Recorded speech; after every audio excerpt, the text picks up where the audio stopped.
Let's get into it. 1, 2, 3.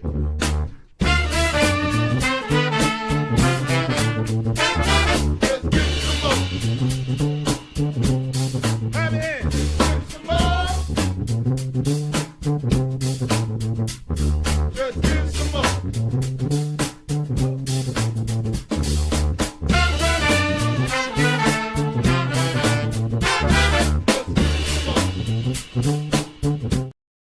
Well, hello, everyone out there in Whiskey Land, and we're just checking to see if you would show up early. And for those of you who did, thank you for stopping in. That's just a little test for tonight.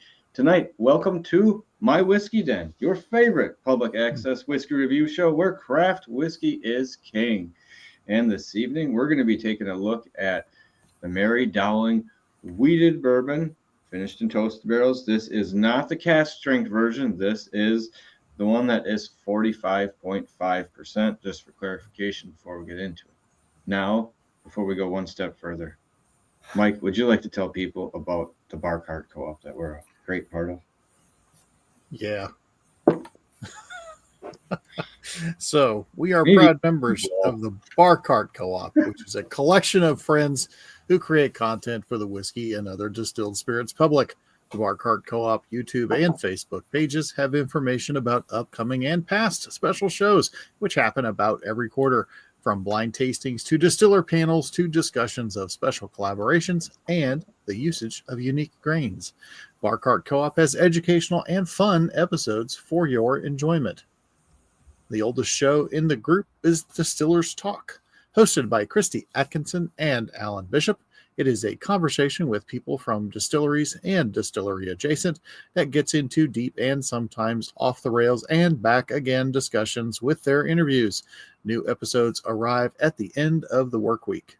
And if that one is not nerdy enough, please check out One Piece at a Time Distilling Institute. This is the show where Alan Bishop answers any questions about distilling and often puts them to the test. It could be individual grains, entire mash bills, equipment, or methodology. New episodes come out randomly, so subscribe.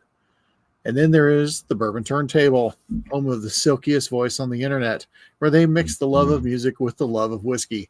They have conversations with musicians, writers, distillery folks, and common folks like us about music and whiskey. It releases every Wednesday on all your platforms, including the YouTube. And then we have If You Have Ghosts, You Have Everything, which is a show about spirits and paranormal among us, as well as the unexplained and the spiritual. Subscribe on Spotify to get all 5 seasons. And last but certainly not least, we have the Whiskey Ring podcast with Mr. David Levine. David takes good show notes. David does good interviews. David does good awards. David does all the things that we won't do. There. That's true. You probably will. He does. For the right amount of money, David will do anything. Yeah, anything. For substantially less, we will do the same. Yeah. But we'll do it with the Ted DiBiase background. Money, money, money. This is true. All right. So, how are you guys doing today? It's good to see Mitch. It's good to see Mike. How have you guys been lately? Good. Living. Oh my God, Max Hendrum over there. It's a little bit like that. So, Mike.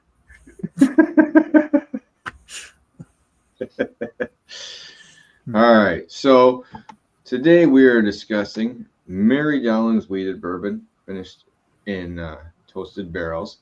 We're looking at the background of Mrs. Dowling. We're not going to go too far into it, but she is one of the pioneering women in American whiskey. She was born in Kentucky. She ended up getting her father's distillery. She inherited them, the Walter Phil and Fraser Distillery. And then when the prohibition was enacted, she moved the production facility down to Juarez, Mexico. Geez. I don't have that type of power. But I was going to say, so another one of the women that laid some groundwork and did some unique stuff in the past, so that they were looking to, honor and homage somebody. So this is one of the ones they picked. And we've ran into a few other people. So I was going to say these ones are going to be interesting. I always find it, I don't want to say tough, but I mean, it's you're kind of living up to a lot when you're, putting someone else's name on it. That's, I don't want to say a legend per se, but, they have some history to them and you're bringing light to them and you want to do a good homage to them. So there's a little more pressure to me than just here's a brand in my mind. There's a lot to look up, which we were talking about this earlier. There's a lot to look up on her that I would guess is accurate based on the accounts, but also just the distrust for the United States government, which I am all on board with. but they tried messing with her and she tried messing back, and then it was just like and then she gets just enough time in between to say, all right, let's move the distillery to Mexico.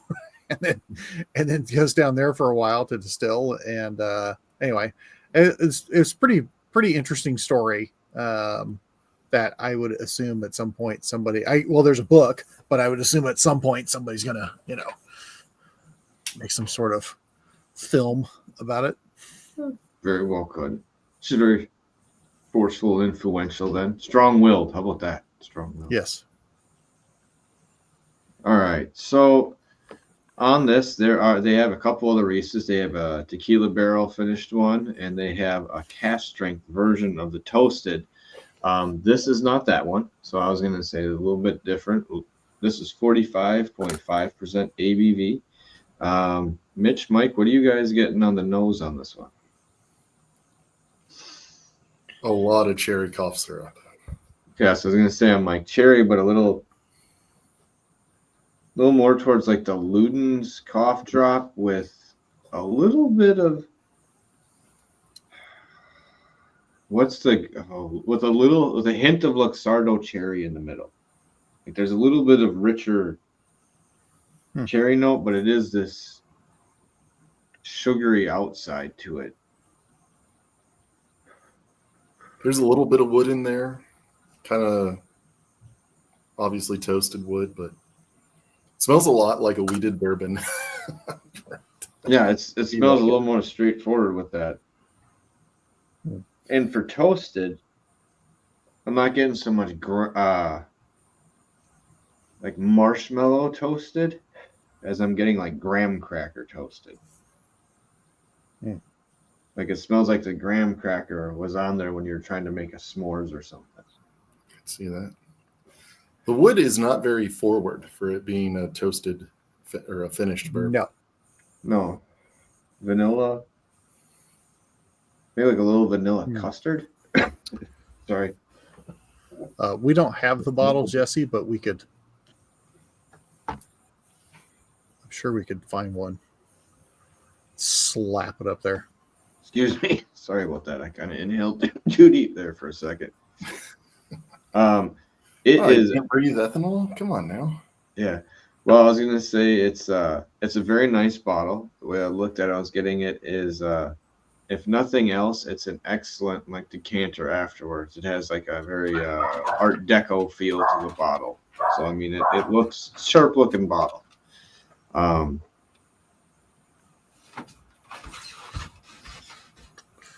gonna find the bottle. I can do that. I had it up over here. Okay. So I got the cherry that you guys mentioned. I did get the cherry, and at first it wasn't really pronounced, and then it came up. But then I was getting for toasted, I was getting like you open a can of nuts and then you immediately put them into a warm skillet. So I was getting that off of there, but then the other thing that I was getting, because I was like, there's a little honey, there's a little more toast, there's a little cinnamon, and I thought honey on a cinnamon sugar bagel was one of the other notes I got, which might play into your graham cracker.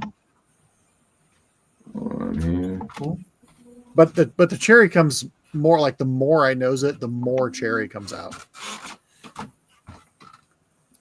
Yeah, the first sniff, there was a little more wood kind of smell there, but now it's hard to smell anything other than cherry for me. Where'd you go? Hold on. It's almost there. There we go. So now, isn't the guy from that was behind Rabbit Hole? Isn't he also behind this? I believe it tits as well too. You'd almost.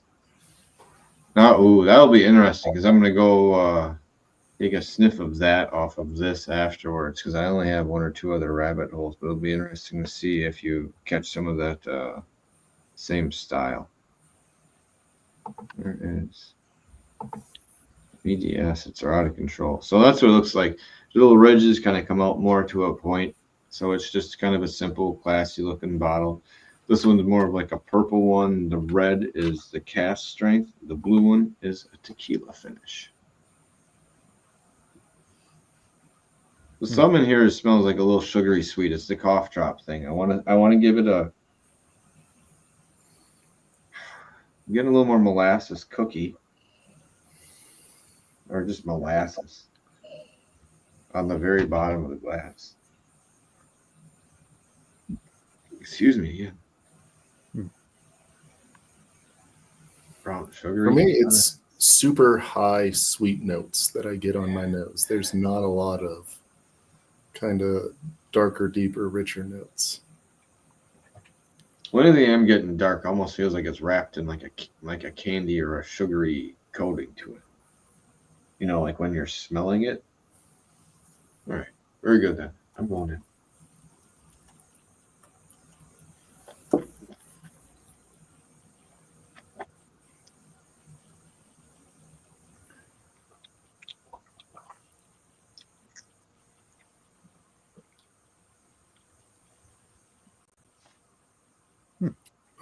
There's a warming aspect to it. Way more of the can of nuts toasted on the palate for me.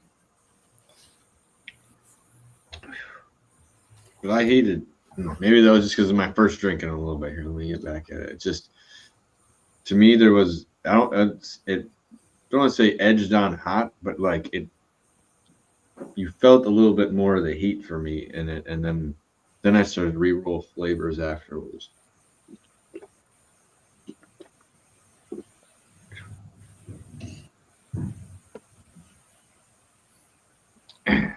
Someone's putting out their trash can. Mm-hmm. Mm. Oh yeah.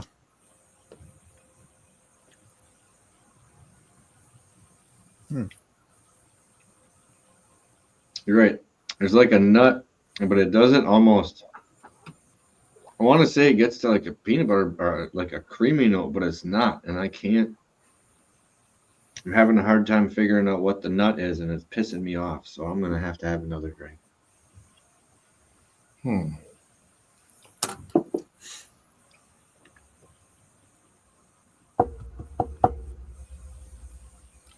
That is odd. It's almost like a Brazil nut, where you get a little bit of that outside shell, and it's a little creamier on the inside. Earthiness. It's not quite a cashew. God, it's gonna bug me. It's reminding me slightly of the frosting from a German chocolate cake if you tone the coconut way back. But it's very sweet, and there's definitely something nutty in there. I'd almost like this. I don't like coconut, so I'd rather see this in a German chocolate cake. You could put this in instead. On the outsides of my tongue, I get this like a little bit of chewiness going on. Cashew butter? I don't know if I've had cashew butter. It's good stuff. I saw someplace that had some organic, different butters like that, and they were like $3 off. I'm like, well, we'll take a look. It was all $17 or more. Like, well, now I see why you're giving me $3. Nuts are expensive. That's not even the hook, damn it.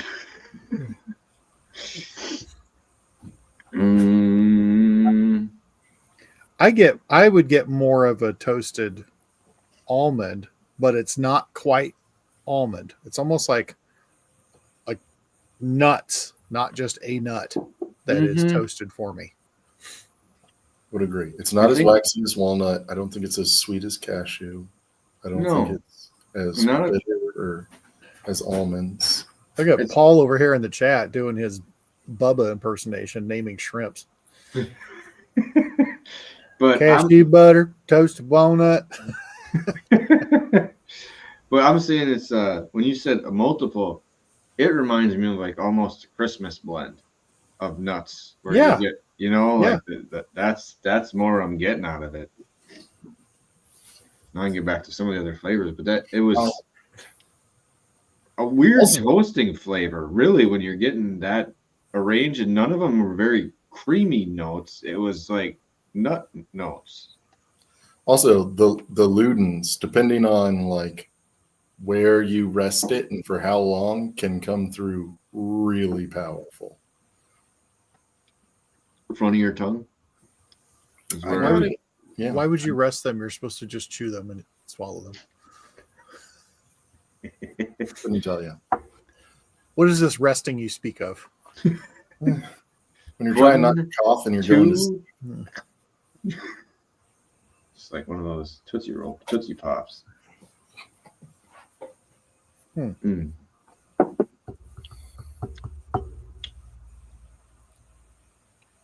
And there's a little bitter note on the back side of this that comes out for a second, but then it kind of gets covered over by the woodiness and the sugars. Man, almost like bitter black walnut. Like there's just a weird multitude of flavors in here. This better. How about this? It was better than it when I originally had it. The first time, I might have just had it out of the wrong day and stuff, and I was not as big a fan. I'm still saying this isn't high, but it's a little more complex than it was for me the first evening I had. With all the different nut flavors, maybe I might have drifted over that a bit. So the finish, there's like a grainy finish for me. It's like I've been chewing on something and that's what's in there. It feels grainy. It's very dry too. And right here, it feels like you're still chewing on something on the sides. It almost pulls your cheeks in a bit. Which ones? No, just these ones. Bazinga. Oh, God, let's say that, please. I've triggered Mike. Now we know the right words. No, I just don't. I did not watch that show. At the Cooperage, I watched a lot of that show because it would be on reruns. And you couldn't control the remote? No, that's just on there. Well, I mean, honestly, at 11 p.m. or midnight or whatever, it's just like, hey, do you want to watch this? Or infomercials. Yeah, the infomercials aren't even that good. There was a time where some infomercials tried real hard, and it was slightly entertaining to watch them. But they're just lazy now. Like QVC is lazy. Hey. Yeah. Did you ever see Mike Rowe on QVC? Huh? Mike Rowe used to be on QVC. No, that was a different time than it is now. Now they're lazy. What, Mike? You're. Oh, I'll just do it in the chat. Oh wow. You go ahead and do it. Oh. Yeah, I wish that you got a little different cherry note on the nose like that. Not bad, I don't want to say off-putting, but it's not what's pulling me in either. It is neat to see that go away a little bit more so.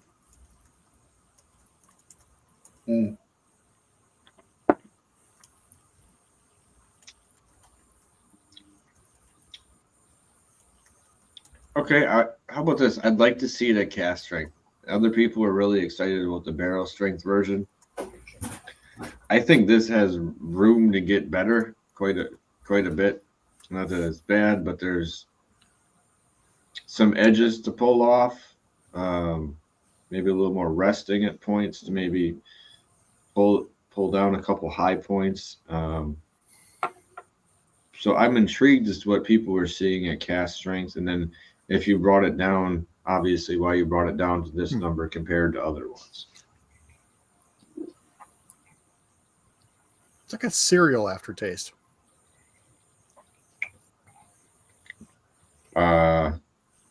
Ooh.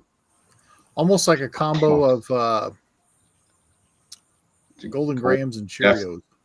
I was gonna say like the Golden Graham. I was thinking that, but little frog puff guy. Is that what Golden Grahams were? That was Sugar Smacks. Sugar Smacks. Yeah. Okay. Okay, so how much was this bottle? Oh, $45.50 when I got it. It was no more than that. That's not. No, and it's interesting for what it is. Like I said, I just think it has room to grow or get better. You know how things are, and after another year or two, like another year or two. But for that much money in a fancy bottle, oh yeah, or for that little money, that's actually not bad. No. Like I said, if anything else, just the bottle alone at that price was a cool bottle. You know, but it was all right. It was interesting. It doesn't finish like a lot of wheat whiskeys I've had. It doesn't. I'm still trying to figure this one out. It's just because it kind of fades away. It doesn't stick around per se for a long time for me. Like I feel like, I don't know what to say, like the after effects of it, but I don't feel like the flavor lingering around for an extensively long time or anything.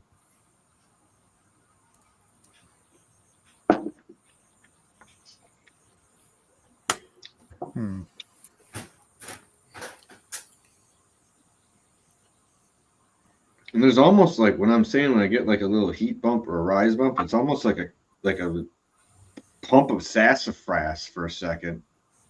That's so powerful that I was having a hard time hitting it, but it's still kind of muted. It's weird. It's just because like that flavor I think came out of I won't say left field, but I wasn't expecting it. The finish is just interesting.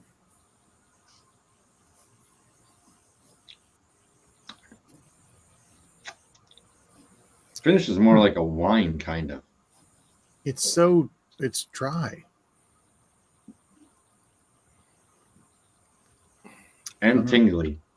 I'm going to keep pouring this. Good, I'm almost I can. So,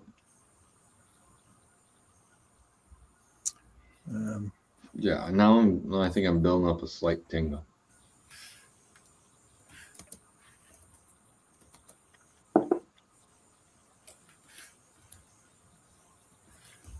I just keep pouring it.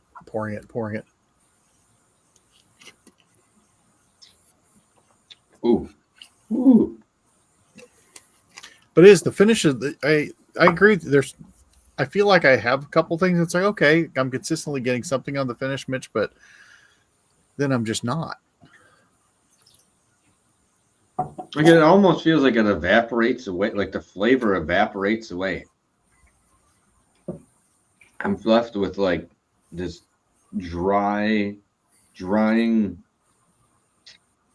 very light wood finish, but I mean it's like just feeling like you had something in there, but it is not. It doesn't feel heavy. Very odd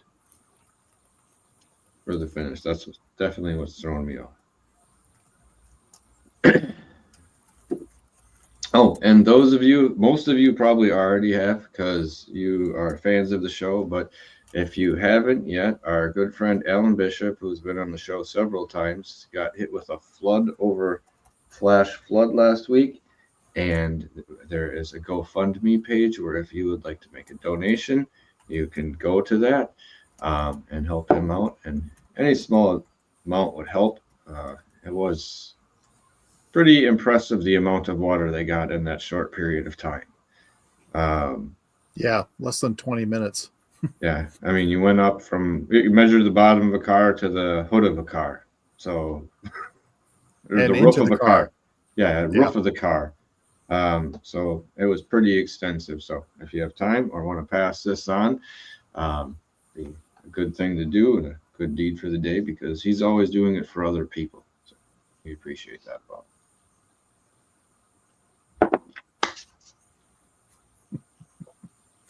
If Alan has some way touched you, please give back. We have to make a special post about that. We should, Yeah. we should make a special poster. A very special post. Very special poster. I don't want to get them in trouble in Indiana. They're a touchy bunch out there. Literally. Yeah. Figuratively. Yeah. All right. Okay. I'm pouring my last. I mean, I'm very, very interested in this one. I'm honestly very interested in it. It's I mean, it's and for the money, it's like, yeah, I mean, I've had a lot worse bourbons for that money.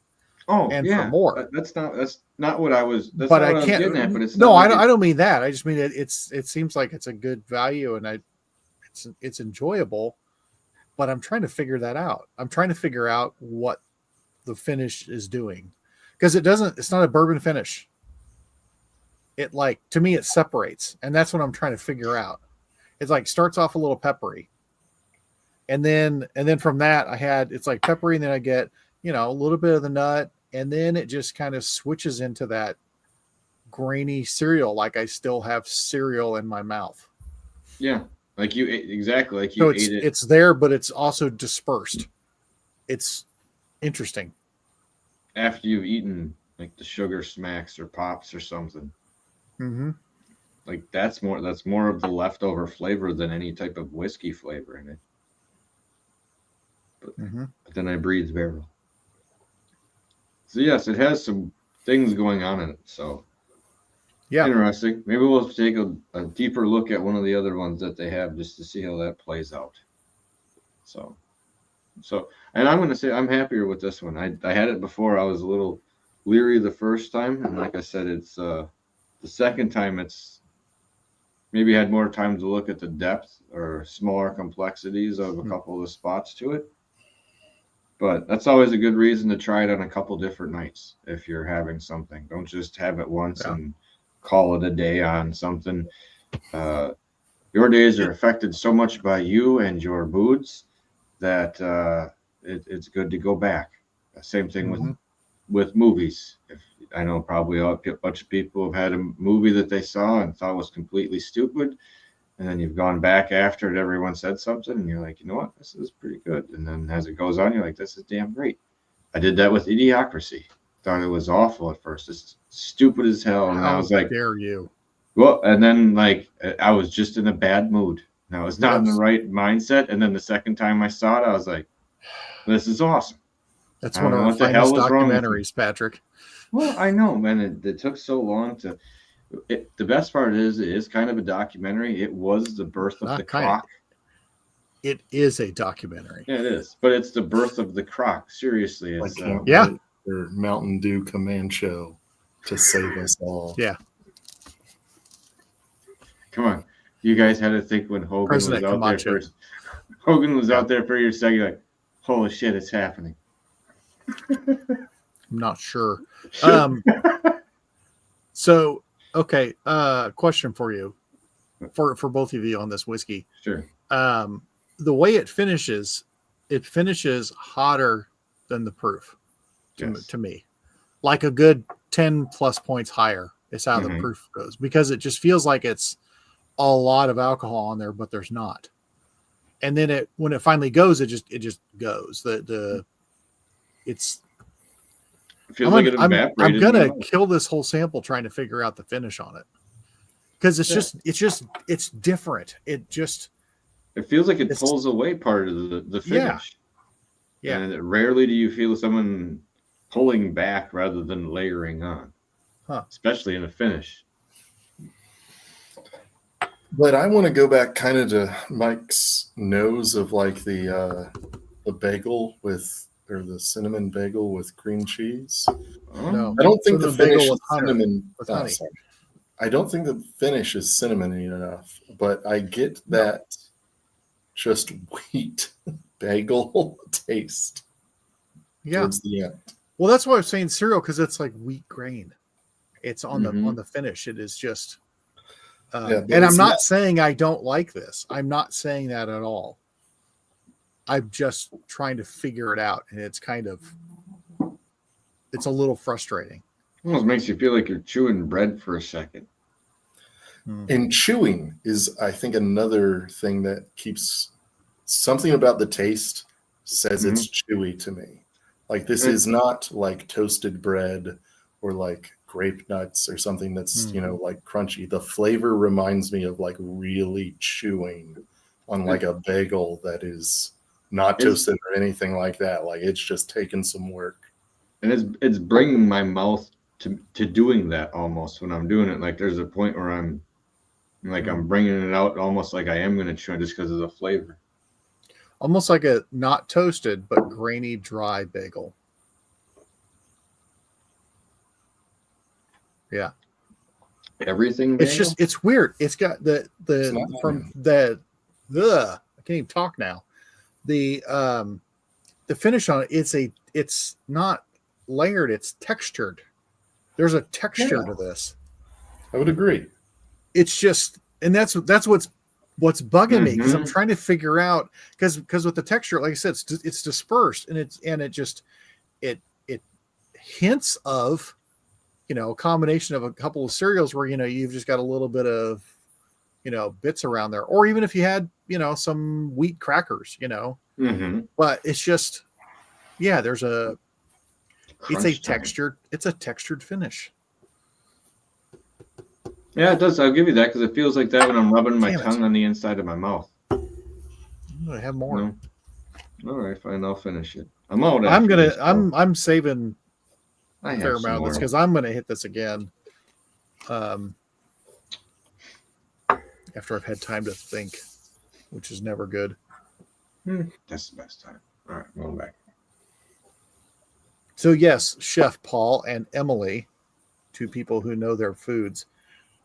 Think of a liquid that leaves a textured finish. Yeah, that's weird. What's the? Feels like you're rubbing your tongue on burlap. Orgeat, however you say it. The what? Orgeat? What? No? Okay. It's a cocktail ingredient that I'm uncultured swine. What's going on? Yes. Don't look at me. It's a YouTube cocktail ingredient. I've also seen it on a couple of drink menus. Never made it, but it makes cocktails textured. It's definitely different in that manner. That's the thing, is like you're sitting there, you're analyzing this one a lot more. Yeah, you're drinking it. It's liquid. It's peppery, and then when it breaks apart from the alcohol and the flavor, it just scatters. Yeah. It's just really interesting. Oh, and their website is very nice looking if you go to it. I was going to say but it doesn't say anything about texture. Nothing about texture. Yeah, they do leave that whole aspect off. They come up with some other things, but it's 25% wheat, 65% corn, and 10% malted barley. And I went to... And 4% golden grams and Cheerios. Yeah. Winter wheat is the wheat, but malted barley, like that's not quite what I was. It's always winter wheat. If anyone ever made a whiskey out of summer wheat, I'd be like, "What the hell are you doing? How dare you, sir?" What's so bad? What's bad about summer wheat? It's got a lot more gluten and a lot less carbohydrates in it, so you're effective. It'll gum up your mill. It's great for bread. It's less great for distilling. You have to find a special yeast or something to eat the other shit up. I don't know if it's even possible. Probably not. You guys have done it already.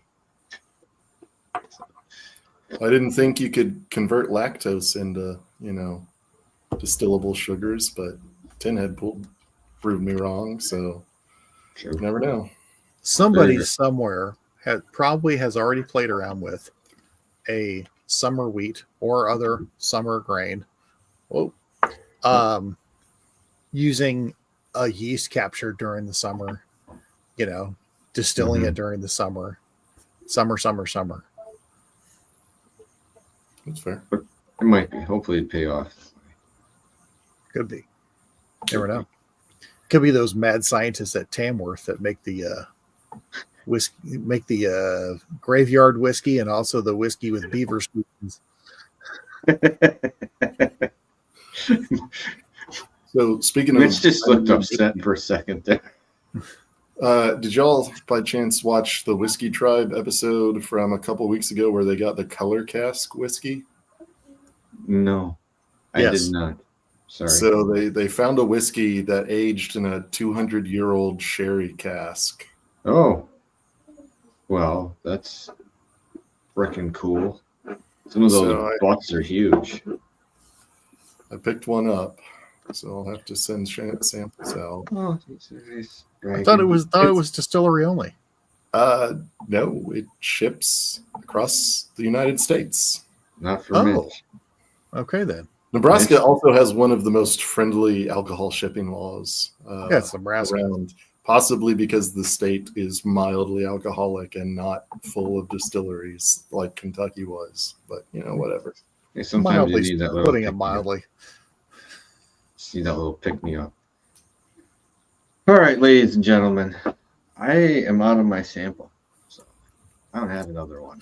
So this is weird though, because I would almost call this like a sipping whiskey where you're not really thinking about it, but when you do think about it, it gets real interesting.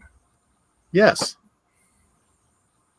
Yeah, well, if you give yourself time to sit with it, yeah, I was gonna say it's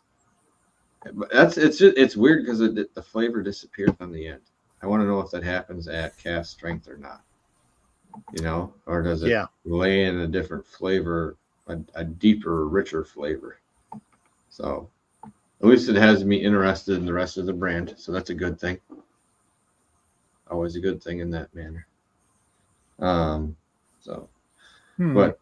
I'm out of my drink, so I'm gonna have to take a little squirt of something else here. A little rye from last week, so I can cheers out. The Revelton rye, or which one? Mm-hmm. Yeah, the Revelton. Yeah. By the way, I have found the Revelton gin around me at a few places. Bought the last bottle one place had last Tuesday. It is almost gone because I've been sharing it.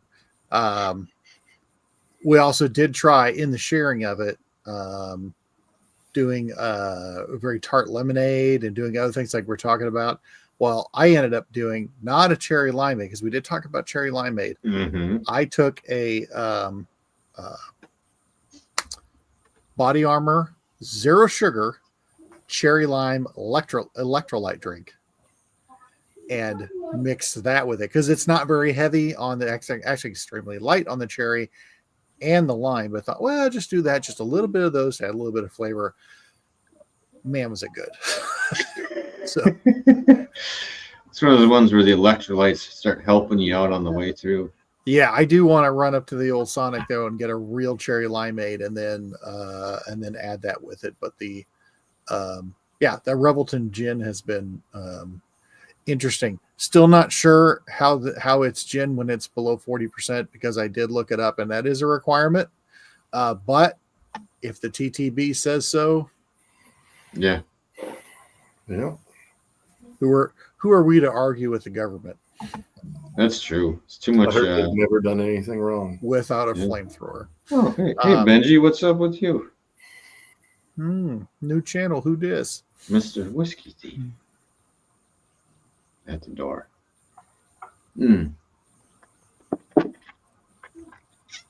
So yeah, this one is very, very interesting.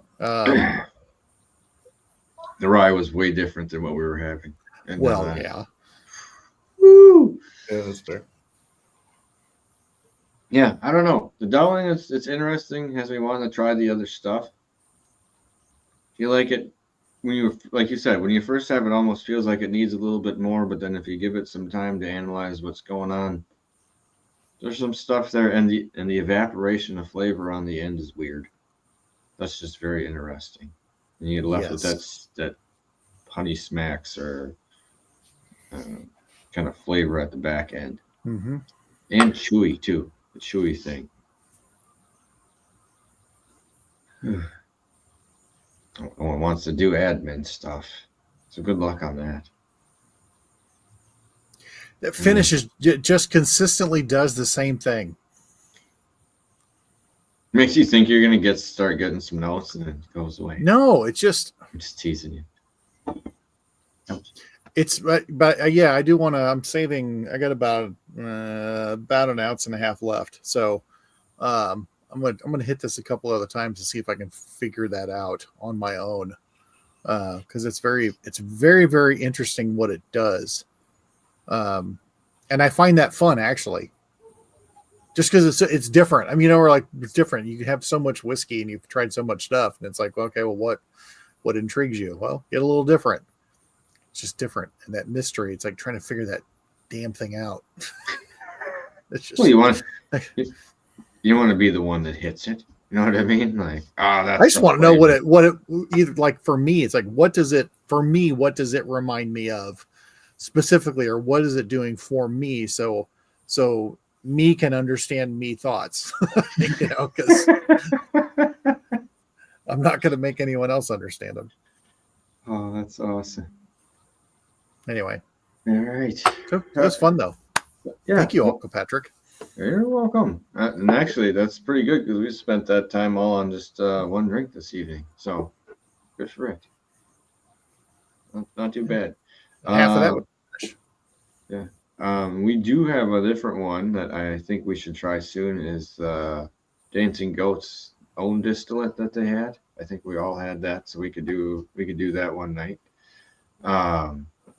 Just because for a first release, it's neat, a little bit darker than you would have thought. Yeah. Yeah. So maybe we'll do that next week. Sure. Just picking a day, making it work. So, all right, ladies and gentlemen, thank you for stopping in and checking us out tonight. Stop in next week. We'll be having some Dancing Goat and their very own distillate. If you get a chance, go over and hit up the GoFundMe page for Alan Bishop. And until next time, remember, it's not the size of the den that matters. It is the love of whiskey. Cheers, everyone. Cheers.